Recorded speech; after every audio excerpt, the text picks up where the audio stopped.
하고 인사하겠습니다. 복음의 능력으로 삽시다. 아멘. 복음의 능력을 회복하게 되면 우리가 몇 가지의 축복을 받는다고 말씀드렸죠? 6가지의 축복. 그래서 지난 우리 신년 특별 새벽 기도회 때 6가지의 축복에 대해서 이제 말씀을 나눴는데, 우리 다 오셨으면 좋겠지만은 연로하신 분들, 또 멀리 계신 분들, 또 우리 교회는 멀리서 오시는 분들이 많잖아요. 그래서 새벽에 오시기가 참 힘드실 거예요. 그래서 오늘 특별히 이 오후 예배 때 같이 지난 시간 말씀을 상고하려고 합니다. 오늘 이 시간 이 말씀만 잘 귀담아 들으셔도 엑기스만 드시는 거니까 하나님의 놀라운 특별한 은혜가 저와 여러분 가운데 함께 하실 줄로 믿습니다. 아멘. 자, 여러분 다 유임을 받으셨어요? 유임을 못 받으신 분 있으면 손 들어주시면은 우리 교육자들이 나눠드리겠습니다. 자, 복음의 능력을 회복하라. 오늘 청정리하는 시간인데요. 복음의 능력을 회복하게 되면 우리가 받는 축복 중에 첫 번째 축복이 무슨 축복이라 그랬죠? 자녀됨의 축복입니다. 그런데 이 자녀됨의 축복이 왜 중요하냐면, 우리가 옷을 입을 때에도 첫 번째 단추를 잘 꿰야 돼요.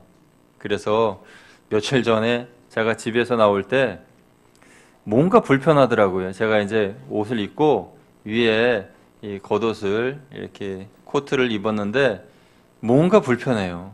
뭔가 불편해서 사무실에 딱 왔더니 단추를 잘못 껴가지고 옷이 이렇게 돼 있는 거예요. 그것도 모르고 저는 그냥 뭐가 좀 불편하다. 뭐가 불편하지? 근데 아무튼 불편하긴 한데 뭐가 불편한지 모르면서 그냥 이렇게 왔어요.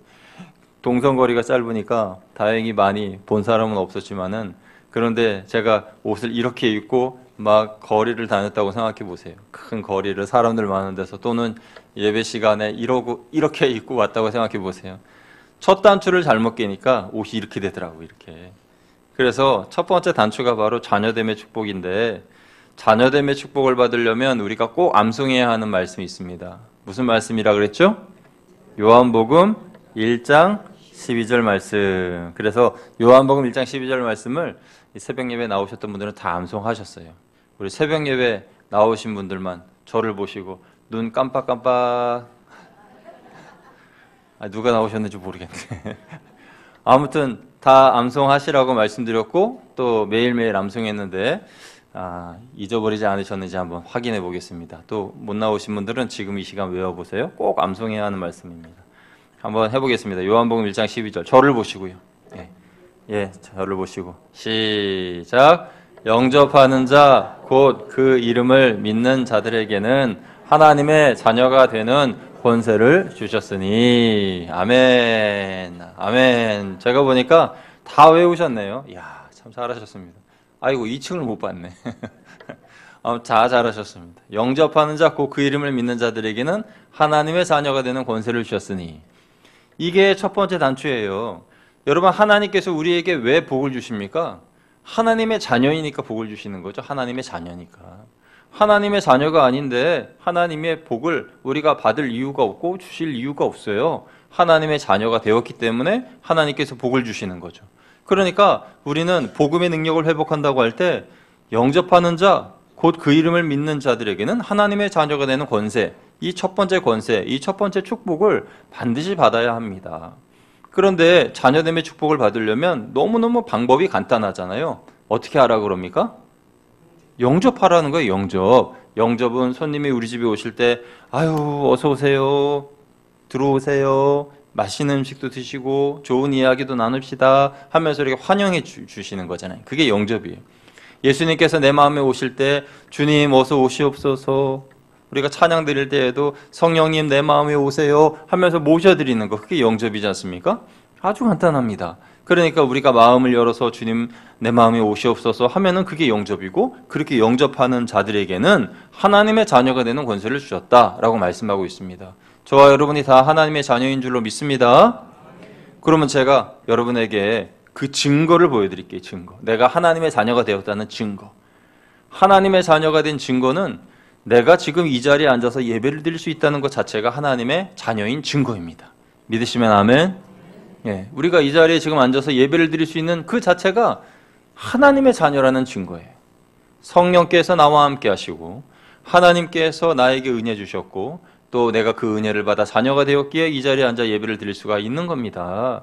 그게 바로 축복이고 자녀됨의 증거예요. 자, 그러면 그것을 기억하면서 우리 읽어보겠습니다. 예수님을 구주로 믿어. 시작. 예수님을 구주로 믿어 하나님의 자녀가 된 성도에게는 하나님의 자녀로서의 특권이 주어지게 됩니다. 다시 말해 하나님의 자녀로서의 권세를 누릴 수 있게 되었다는 것입니다. 그런데 이 사실을 깨달으려면 믿음이 필요합니다. 내가 하나님의 자녀가 되었음을 믿어야 합니다. 우리가 이 사실을 믿지 않는다면 하나님의 자녀됨의 권세와 축복은 나와 아무런 관계가 없습니다. 하나님의 자녀로서 은혜의 삶을 살아가려면 믿음을 가져야 합니다.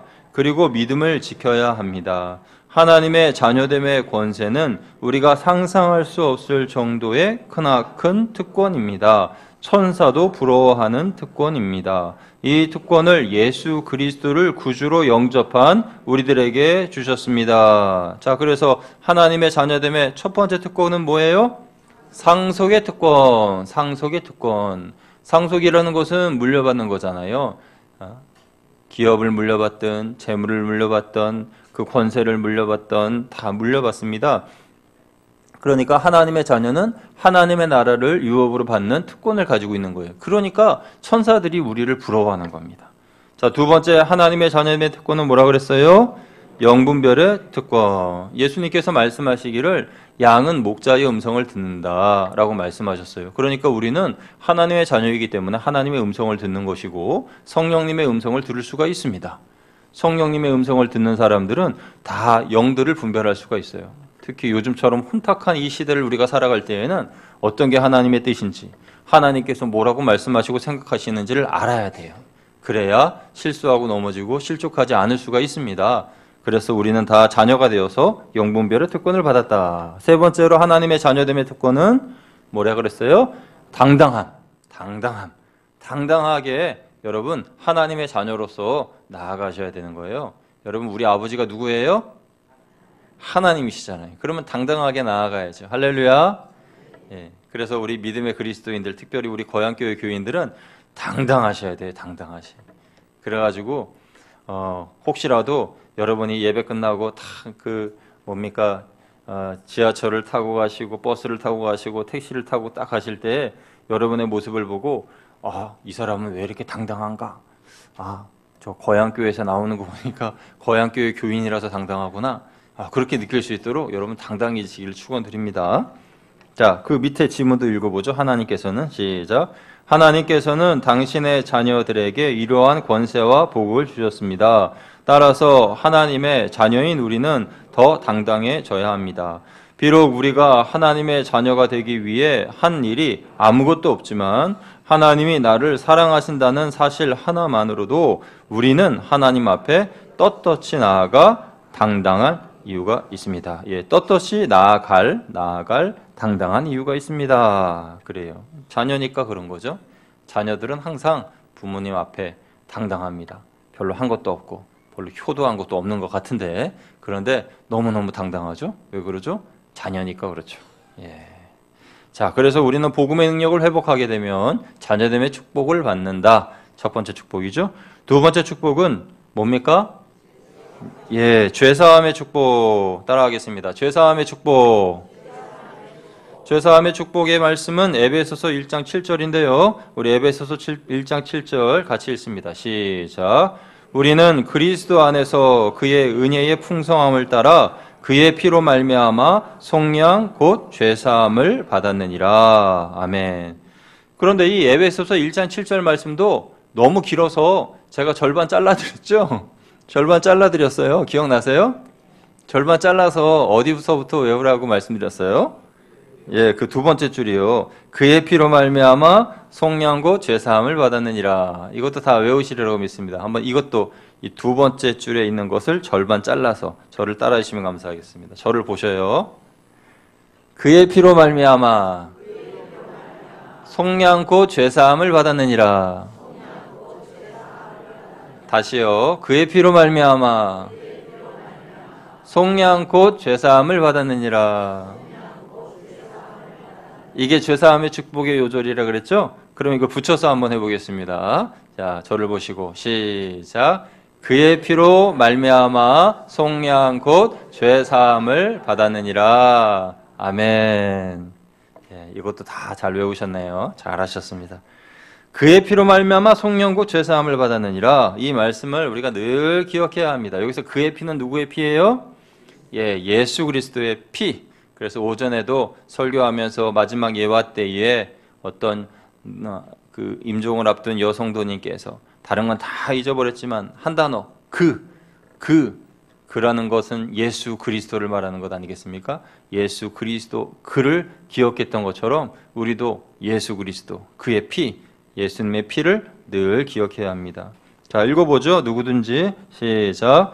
누구든지 예수 그리스도를 만나면 그 즉시로 복음의 능력을 받습니다. 그 복음의 능력으로 죄사함의 축복을 누리게 됩니다. 예수 그리스도께서 온 인류를 죄악과 마귀의 권세에서 우리를 건져내셨습니다. 죄사함이 우리에게 반드시 필요한 이유는 죄는 영혼을 죽이는 치명적인 바이러스와 같기 때문입니다. 우리가 원하든 원치 않든 상관없이 치명적인 죄의 유전인자가 이미 우리 몸 안에 들어와 있는 것입니다. 그러므로 모든 인간은 죽음을 가져오는 죄와 각종 질병과 저주와 절망을 가득 안고 살아갑니다. 예, 그렇죠?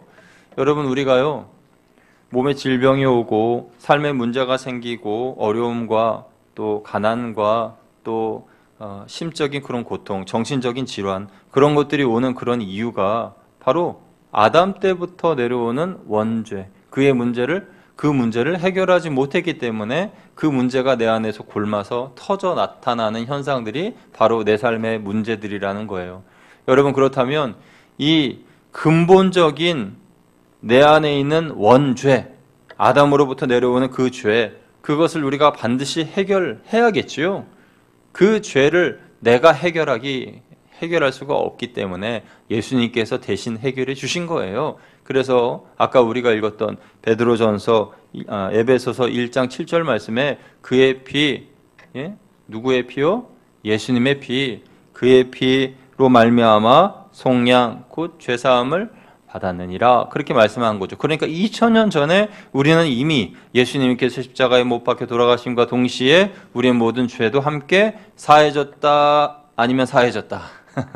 사해졌죠? 사해진 걸 믿으시길 축원드립니다. 그러니까 그 은혜에 감사하며 오늘 우리는 예배를 드리는 거예요.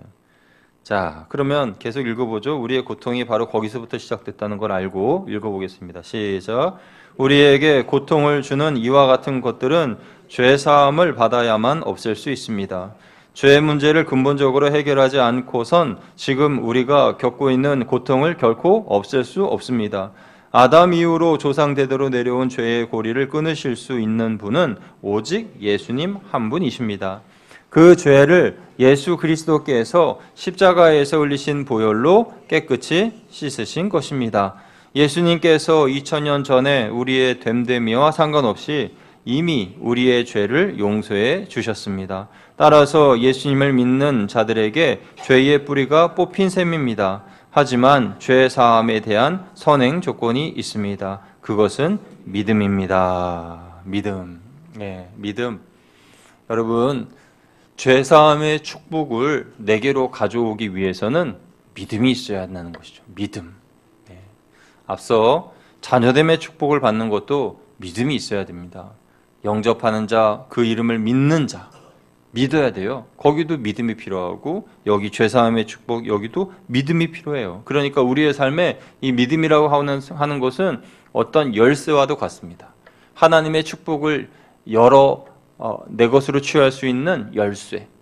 하나님의 은혜와 축복은 이미 다 꽉꽉꽉꽉 하늘의 보물창고에 가득 채워져 있는데 그것을 믿음이란 열쇠로 열어야 내 것으로 꺼낼 수가 있거든요. 그래서 믿음이 필요하죠. 계속 읽어봅니다. 우리는 세상에 시작. 우리는 세상의 지식을 배우면서 매우 두껍고 높은 상식의 벽에 갇혀 오랫동안 살아왔습니다. 그래서 믿음의 세계로 들어간다는 것은 매우 어려운 일입니다. 우리의 아이들이 세상에서 배운 지식으로 인해 믿음을 잘 받아들이지 못하는 것도 어쩌면 당연한지도 모르겠습니다. 그러나 믿음을 일단 받아들이면 아무리 두껍고 높은 이성의 벽이라도 뚫고 나아갑니다. 그리고 마침내 하나님의 기적을 만나게 됩니다. 복음은 우리 인생의 어떤 난관도 뚫고 나갈 수 있도록 돕는 하나님이 주시는 영적 능력입니다. 그러므로 우리는 복음의 능력을 회복해야 합니다. 아멘. 새해를 맞이한 우리 거양교회 성도들은 문제를 해결함에 있어서 여기저기 기웃기웃 이 사람 저 사람 만나고 다니지 말고 오직 복음에 여러분의 승부를 거시기를 축원드립니다. 복음으로 충만해지고 복음으로 내가 회복되면 그러면 이런 복이, 이런 축복이 저절로 내게 임한다는 거예요. 세 번째 축복은 뭡니까? 해방됨의 축복 따라가겠습니다. 해방됨의 축복. 뭐와 뭐로부터의 해방입니까? 죄와 사망으로부터의 해방입니다. 로마서 8장 1절 2절 읽습니다. 시작. 그러므로 이제 그리스도 예수 안에 있는 자에게는 결코 정죄함이 없나니 이는 그리스도 예수 안에 있는 생명의 성령의 법이 죄와 사망의 법에서 너를 해방하였습니다. 아멘. 이 말씀이 너무 중요하고 귀해서 1, 2절 다 외워야 하지만은 그러나 여러분 제가 이것도 할인해 드렸죠? 좀 잘라 드렸습니다. 깎아 드렸어요. 어디를 깎아 드렸어요? 1절 부분에 보면은 그리스도 예수 안에 있는 자에게는 결코 정죄함이 없나니 이것만 외워주시면 되겠어요. 한번 저를 보겠습니다. 그리스도 예수 안에 있는 자에게는 결코 정죄함이 없나니 이걸 붙여서 그리스도 예수 안에 있는 자에게는 결코 정죄함이 없나니 그리스도 예수 안에 있는 자에게는 결코 정죄함이 없나니 아멘. 여러분 다 외우실 수 있으시겠죠? 그리스도 예수 안에 있는 자에게는 결코 정죄함이 없나니. 정죄는 뭐예요? 너 죄졌지? 하고 막 사탄이 우리를 참소하는 게 정죄잖아요. 그래서 정죄가 없다는 거예요. 누구 안에 있으면요? 그리스도 예수 안에 있으면 우리가 정죄함이 없다는 거예요. 같이 읽어보겠습니다. 첫 번째 단락 시작. 하나님의 자녀된 우리는 죄와 사망의 법에서 해방되었습니다. 내게 임했던, 내게 임한, 내게 임할 모든 저주는 물러갔고 모든 질병은 치유되었고 문제들은 해결되었습니다. 우리는 이미 죄사함을 받았고 모든 저주는 떠나갔습니다. 우리를 둘러싼 죄들로부터 우리는 해방되었습니다. 우리는 더 이상 죄와 저주와 절망과 죽음의 법 아래 있지 않습니다. 그러므로 마귀의 속임수에 더 이상 넘어가지 않습니다. 마귀의 속임수에 더 이상 넘어가지 않습니다. 예전에 제가 한번 그런 설교했는데요. 예화로 오노다 중위라고 하는 일본군 장교가 2차 세계대전 때에 필리핀 어느 숲에 갇혀서 전쟁이 끝난 줄도 모르고 그 숲에서 뱀을 잡아먹고 뭐 토끼를 잡아먹고 뭐 땅을 파서 뭐 뿌리를 뽑아서 먹고 그러면서 몇십 년이 지나서 등산객에게 발견됐어요. 그런데요, 그 사람이 필리핀 정부가 전쟁이 끝났으니 숲에서 나오시오 그렇게 이야기해도 저놈들 저거 나를 속이는 거라고, 저놈들이 나를 속여가지고 내가 숲에 나가자마자 나를 총살시켜 죽일 거라고 생각하면서 끝까지 안 나갔어요. 그러다가 자기가 전에 속했던 그 부대의 직속 상관이, 그때는 나이가 많이 든 할아버지가 됐겠죠. 직속 상관이 와서 오너다 아무개야 이제 전쟁이 정말로 끝났는데 나오너라 해가지고 나왔다는 거 아니에요? 딱 나와보니까 야, 이게 뭐예요? 완전 딴 세상인 거예요. 그런데 우리가 어쩌면 그 어리석은 오노다처럼 우리도 사단에게 속아서 그 필리핀의 어느 숲에서 헤매는 것처럼 그렇게 살아가는 거예요. 예수님께서 2000년 전에 이미 영적 전쟁, 사단과의 싸움에서 승리하셨는데, 그런데 아직도 예수님이 힘겹게 사단과 싸우고 계시는 줄 알고, 아직도 예수님이 겟세마네 동산에서 기도하고 계시는 줄 아는 분들 계시고, 아직도 예수님이 십자가에 매달려 계시는 줄 아는 그런 성도들이 있다는 거죠. 예수님은 분명히 승리하셨는데, 그리고 사단의 그 머리를 깨뜨리셨는데, 그런데 아직도 전쟁은 계속된 줄 알고 그렇게 믿음으로 이기지 못하고 선포하지 못하는 그런 사람들이 있다는 거예요. 마귀는 아직도 우리를 속입니다. 아직도 전쟁이 계속되고 있고 아직도 예수 그리스도는 사망의 권세로부터 너를 구원하지 못하였고 너는 아직도 천국 백성될 자격이 없고 어쩌고 저쩌고 하면서 우리를 계속 속입니다. 그러면 그 속이는 그 이야기를 듣고 맞아, 나는 그래, 나는 형편없는 사람이야, 이렇게 넘어가면 안 되는 거예요. 이미 죄와 사망에 대한 문제를 하나님께서 다 해결하셨어요. 예수 그리스도의 십자가의 권세로. 그런데 아직도 우리는 그 권세 아래, 그 죄의 권세 아래 눌려서 살아가는 사람들이 많다는 거죠. 그런데 복음의 능력은 그런 죄를 끊게 한다라는 거예요. 그 다음 달러 읽어봅니다. 시작. 복음의 능력은 이런 죄의 중독을 끊게 합니다. 죄와 사망의 법에서 해방된 사람은 생각이 바뀝니다. 생각이 바뀌면 건강한 생활을 할 수 있습니다. 그리고 건강한 문화를 만들어냅니다. 그런 사람들을 통해 건강한 사회 문화가 만들어지는 것입니다. 예수 그리스도 안에 있는 우리에겐 결코 정죄함이 없습니다. 우리는 이 말씀만 들어도 안심되고 평안을 누립니다. 우리의 죄가 주홍같이 붉을지라도 하나님께서 눈같이 깨끗이 하시고 더 이상 정죄함이 없습니다. 하나님께서 정죄하시지 않는데 누가 감히 우리를 정죄할 수 있겠습니까? 따라서 우리는 그 사실을 담대히 선포할 필요가 있습니다. 우리가 복음의 능력을 회복하지 못하는 이유는 선포하지 않기 때문이고 그 능력에 대해 동의하지 않기 때문입니다. 그러므로 우리가 싸워야 할 대상은 바로 내 안에 있는 불신앙입니다. 우리는 내 안에 있는 믿음의 장애물인 불신앙을 뚫고 담대히 선포해야 합니다. 그러면 복음의 능력을 회복할 수 있습니다. 어떻게 복음의 능력을 회복하라고요? 믿음으로 뭘 하라 그랬습니까? 믿음으로 선포하라 그랬어요. 선포. 당당하게 선포. 어떻게 선포를 하냐? 선포. 이따가 또 나오겠습니다만은 질병에 걸린 분들은 나사렛 예수 이름으로 명하노니 이 질병은 떠나갈지어다 라고 선포하는 거예요. 그럼 믿음의 선포로 질병이 떠나가는 거죠. 귀신도, 물질도, 또 어려움도 등등의 고통과 고난도 다 떠나갈지어다 라고 선포하는 거예요. 비록 그 선포를 듣는 사람들이 조롱하고 웃을지라도, 그러나 응답이 더딜지라도 믿음으로 선포합니다. 그러면 반드시 이루어지게 되는 줄로 믿습니다.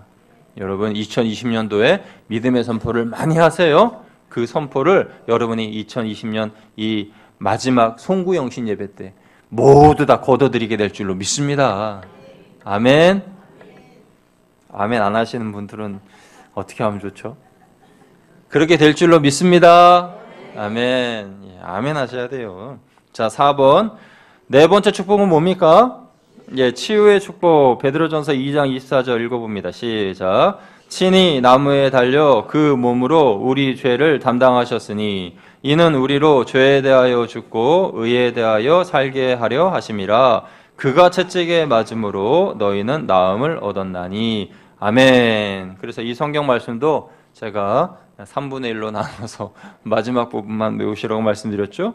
그가 채찍에 맞음으로 너희는 나음을 얻었나니. 이것도 너무 쉽죠? 저를 한번 보시겠습니다. 그가 채찍에 맞음으로 너희가 나음을 얻었나니. 그가 채찍에 맞음으로 너희가 나음을 얻었나니. 제가 안 할 테니까 붙여서 한번 여러분만 해보세요. 시작. 아멘. 이렇게 암송하라고 그러면요 꼭 그러신 분이 있어요. 그가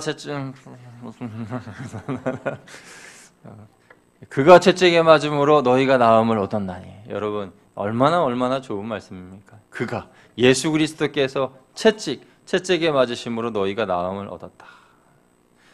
로마 군병에게 맞으신 예수님이 맞으신 그 채찍은요 약 1.5m 정도 되는 긴 채찍인데 그 채찍 끝에는 짐승의 뼈와 쇠고리 같은 게 이렇게 달려있는 그런 채찍이어서 한번 탁 하면 그게 온몸을 휘감고 마지막에 쫙 잡아가지고 살점을 뜯어내요. 그러니까 예수님의 온몸이 피투성이가 되는 그런 채찍인데 그 채찍을 맞으신 이유는 너희를 어떻게 하시려고요? 너희를 낫게 하시려는 거라는 거죠. 같이 읽어봅니다. 시작. 예수님께서 십자가에 달리실 때 로마 군병들의 채찍에 맞으셨습니다. 그로 인하여 우리는 모든 질병으로부터 나음을 얻게 되었습니다. 당시 로마인들이 사용했던 채찍은 가죽으로 만든 길이 1.5m 정도의 그 끝에 쇠붙이가 달려 있었습니다. 그 채찍으로 맞으면 사람의 살점이 찢겨져 나갔습니다. 예수님께서 채찍에 맞아 살점이 터져 나갔을 때 우리의 모든 상처는 치유된 것입니다. 믿으시는 분만 아멘. 아멘입니다. 제수 읽습니다. 시작. 하나님께서는 믿음을 가진 사람들에게 치유의 복을 내려주십니다. 예수님을 믿는 사람들은 상상할 수 없을 정도로 크신 복음의 능력과 복을 받습니다. 믿음이란 예수님으로부터 오는 말씀을 신뢰하는 것입니다. 우리가 믿음을 가지면 어떤 형태의 질병에서도 능히 해방될 수 있습니다. 하나님께서 믿는 이들에게 치유의 복을 주시는 이유는 간단합니다. 우리가 믿음으로 인해 하나님의 자녀가 되었기 때문입니다. 그러므로 치유를 바라시는 모든 분들은 첫째로 하나님과의 관계를 확실히 하십시오. 아멘. 예, 저를 보세요. 치유를 바라는 모든 분들은요, 하나님과의 관계부터 먼저 해야 합니다.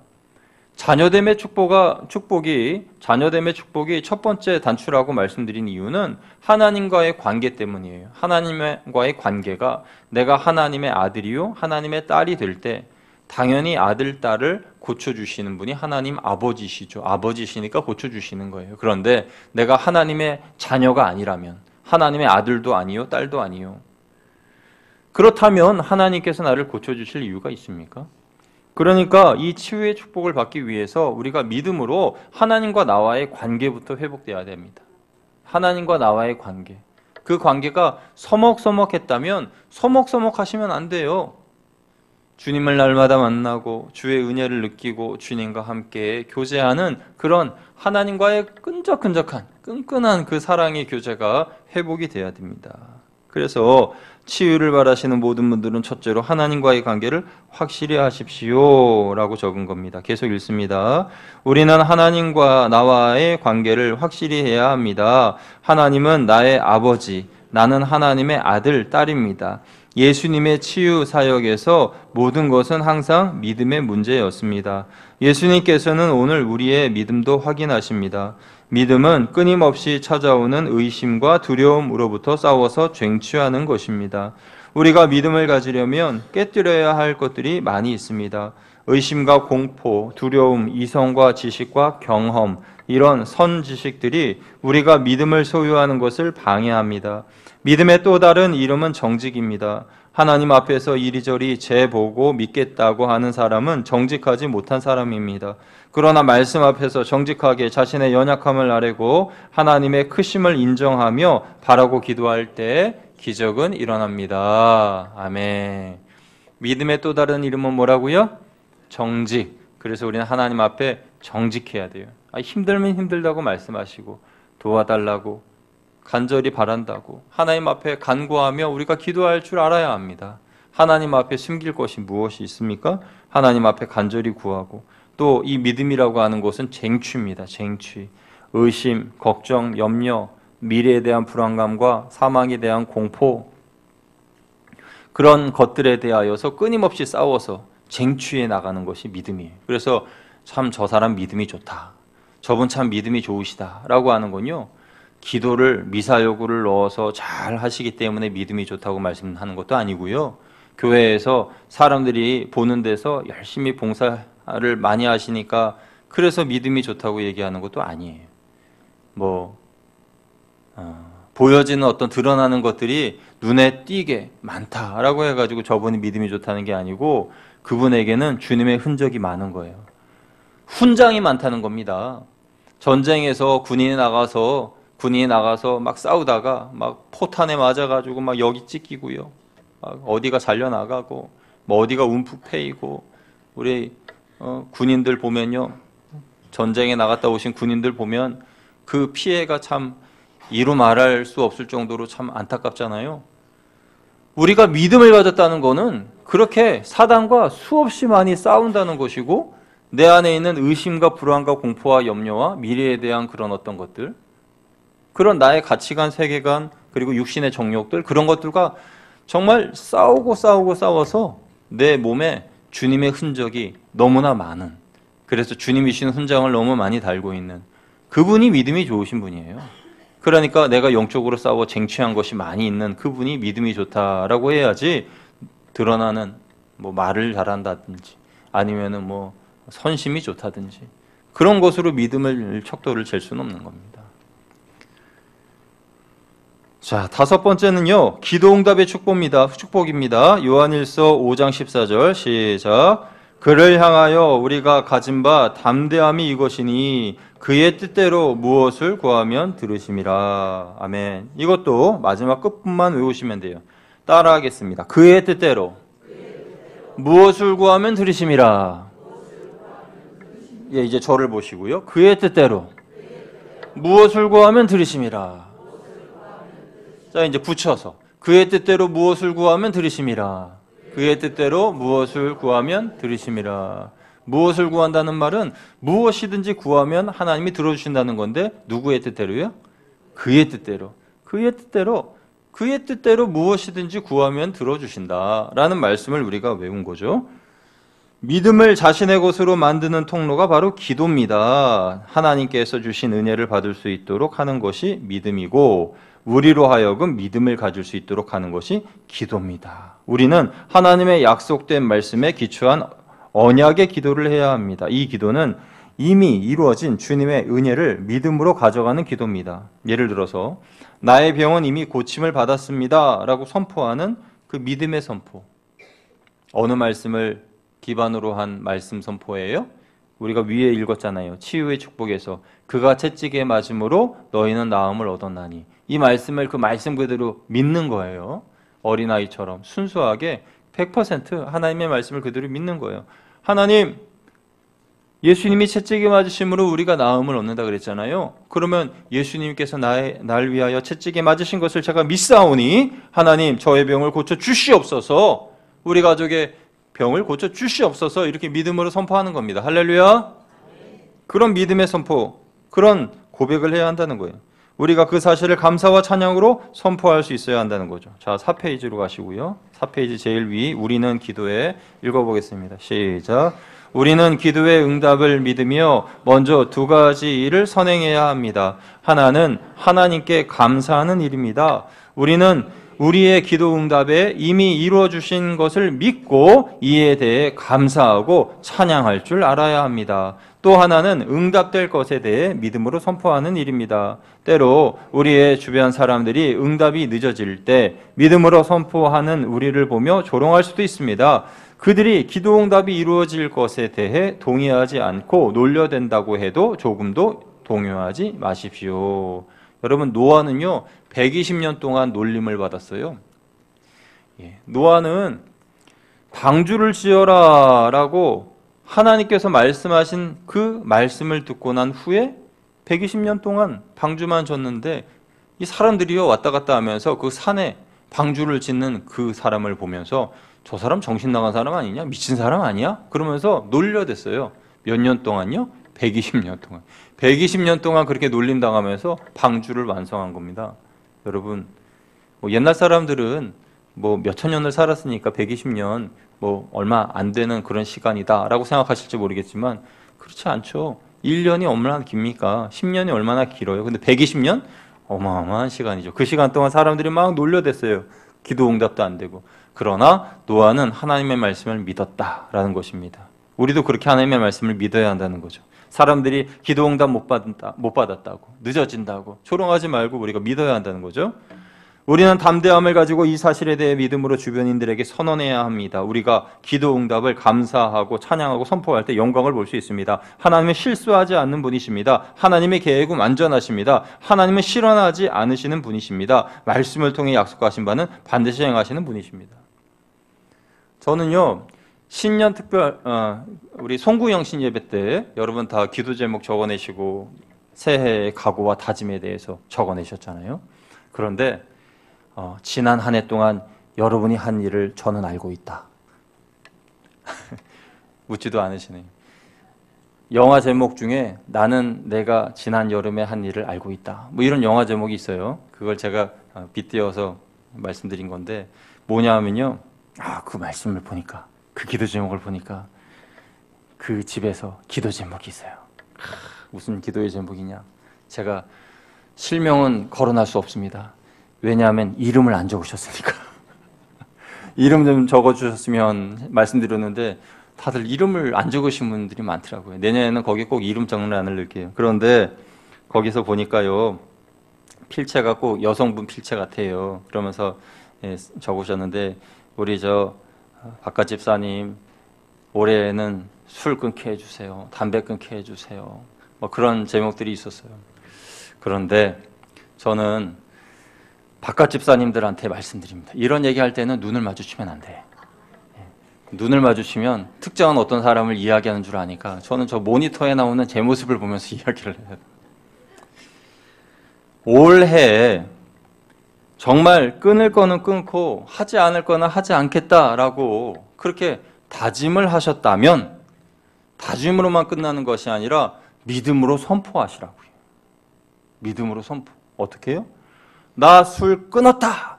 나 담배 끊었다. 라고 믿음으로 선포하시면서 하나님께 감사하시고 하나님께 영광을 돌리세요. 어떤 분이요. 그러셨다 그러더라고요. 자녀가 이제 취업을 앞두고 직장에서 면접을 봤어요. 면접을 봤는데 힘겹게 면접 받아서 최종까지 가서 이제 면접을 봤는데 하나님 앞에 기도한 거예요. 하나님, 저희 자녀가 이 회사에 꼭 합격하면은 제가 하나님 앞에 100만 원을 헌금을 드리겠습니다. 하고 기도를 한 거예요. 그런데 그 기도를 하고 난 다음에 내가 그때까지 기다릴 거 뭐 있나? 이미 이루어진 줄로 믿고 다음 주에 당장 드리자 해가지고 그 다음 주에 당장 하나님 앞에 100만 원 헌금을 했다는 거예요. 자, 그럼 이제 문제는 어떻게 되는 겁니까? 예? 그 책임은 누구에게 있는 거예요? 아니 하나님께서 100만 원 받고 이러시면 되겠어요? 안 되겠어요?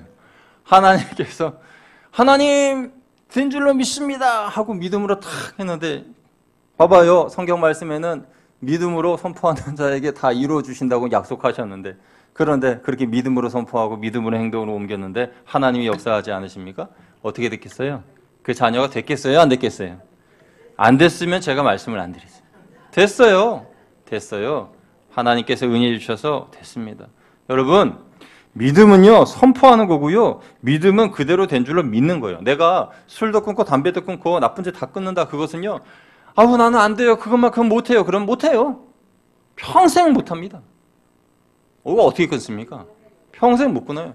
그러나 믿음으로 하나님께 감사 예물도 딱 드리고 거기에 뭐라고 써요? 하나님 끊게 해주심을 감사드립니다 하고 딱 완료형 딱 이미 다 이루어진 완료형으로 딱 써놓은 거예요. 이제 과거의 그런 사실로 딱 기록해놓고 예전에 제가 그랬던 거 용서해 주시고 끊게 해주심을 감사합니다 하고 딱 지금 못 끊었는데 아직 피고 있는 상황인데 마시고 있는 상황인데 그런데 딱 끊었다고 딱 적어가지고 하나님께 헌금 드리고 그렇게 사람들에게 선포하고 나 이미 끊었어 난 완전히 지금 안 해 딱 이렇게 선포하는 거죠. 믿음으로. 그러면 됩니다.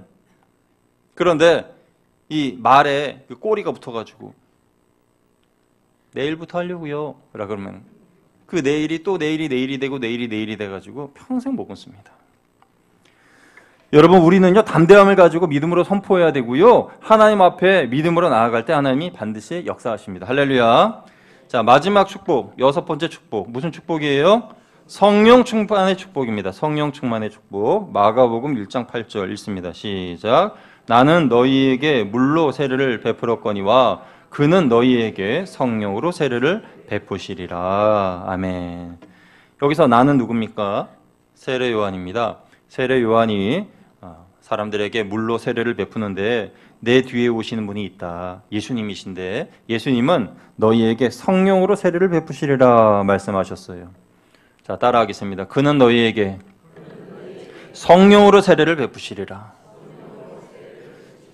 예, 그러니까 세례에는 두 종류가 있는 것을 알 수가 있어요. 물 세례가 있고 성령 세례가 있는데 물 세례는 요한의 세례, 요한의 세례는 회개의 세례고 성령 세례는 예수님이 주시는 불 세례예요. 그러니까 우리가 이 성례전을 통하여서 세례받는 그 세례는 물세례에 속합니다. 그런데 물세례를 받는 성도님들 중에서 그 세례를 받았다고 해서 그 순간 갑자기 거룩해지고 갑자기 성령 충만해지고 갑자기 새 사람이 되어서 전도하고 봉사하고 찬양하고 영광 돌리는 그런 사람들을 찾아보기는 그렇게 많지가 않습니다. 그러나 불세례를 받는 사람은 받는 즉시 하나님의 놀라운 은혜로 내적 충만과 또 외적 능력을 받아서 주님의 놀라운 능력들을 감당할 수가 있는 거예요. 할렐루야. 그러니까 이 세례 요한이요, 다른 사람도 아니고 수많은 사람에게 물세례를 베푼 이 세례 요한이 하는 말은 내 뒤에 오시는 예수님께서 성령으로 세례를 베푸시리라라고 말한 거예요. 그러니까 무슨 말이에요?